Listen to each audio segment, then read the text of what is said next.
Seated upon his throne, draped in the weight of history, he is more than a man. He is a symbol, a leader, a warrior of words and faith.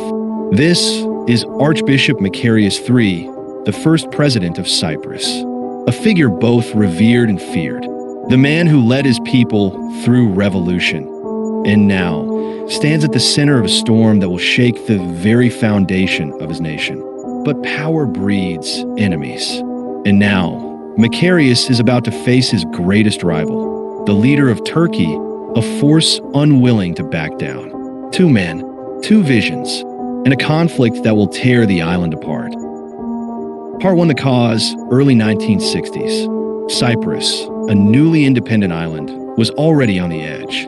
The majority Greek Cypriots wanted NRC's unification with Greece. The minority Turkish Cypriots feared this, pushing for tax and partition. At the center was Archbishop Macarius III, Cyprus's first president and a national hero. At first, he backed NRC's.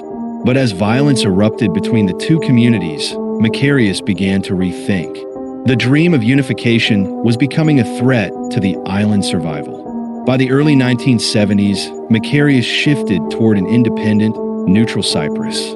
But that made him enemies. The Greek military junta, ruling Greece at the time, saw him as a traitor. If he wouldn't unite Cyprus with Greece, he had to be removed. And soon, they'd make their move.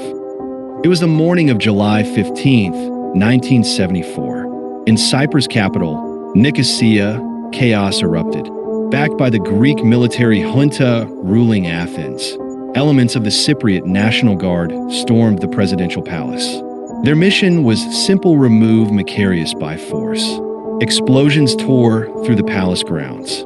Macarius III, the man who once supported NRC's but had since abandoned the cause, was now seen as a traitor by Greek hardliners. Against the odds, Macarius escaped.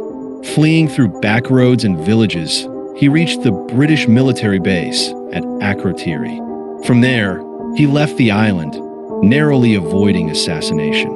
By the end of that day, a new leader was declared, Nikos Samson, a radical nationalist, former AOKA fighter, and known for his violent role in past conflicts.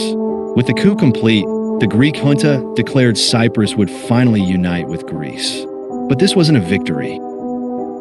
For the island's Turkish Cypriot community, memories of past massacres in the early 1960s were still fresh. Fearing what might come next, they prepared for the worst.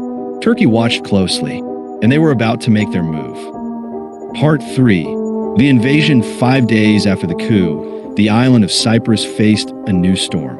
On July 20th, 1974, Turkey launched Operation Attila, a full-scale military invasion of Cyprus. The Turkish government claimed it was protecting the Turkish Cypriot minority and restoring constitutional order after the illegal coup. At dawn, Turkish paratroopers landed near Nicosia, while warships arrived off the northern coast near Kyrenia.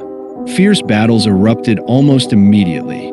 Greek Cypriot and coup forces fought desperately, but they were disorganized and their leadership in chaos after the coup. Within hours, Turkish forces secured the Kyrenia beachhead and pushed toward Nicosia.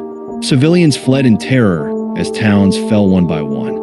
The British military evacuated foreign nationals, while the UN tried to broker a ceasefire, but the fighting raged on. By the end of the first phase of the invasion, Turkey controlled nearly 3% of the island. A ceasefire was declared on July 22nd, but it wouldn't last. The island was now a battlefield, and what came next would shape Cyprus forever. Part 4. The aftermath. Cyprus would never be the same. In August 1974, Turkey launched a second offensive, taking control of nearly 37% of the island. Thousands more fled their homes. Entire towns emptied overnight. A line of soldiers, sandbags, and barbed wire split Cyprus in two. In the north, a Turkish-controlled state was declared. In the south, Greek Cypriots mourned their losses. Decades passed, but the division remained. A United Nations buffer zone still cuts through the heart of Nicosia, the last divided capital in Europe. And even today, the wounds of 1974 haven't healed. Hey, if you liked the video, please support me by hitting the subscribe button. Let's try reaching 1K before summer, and thanks for watching.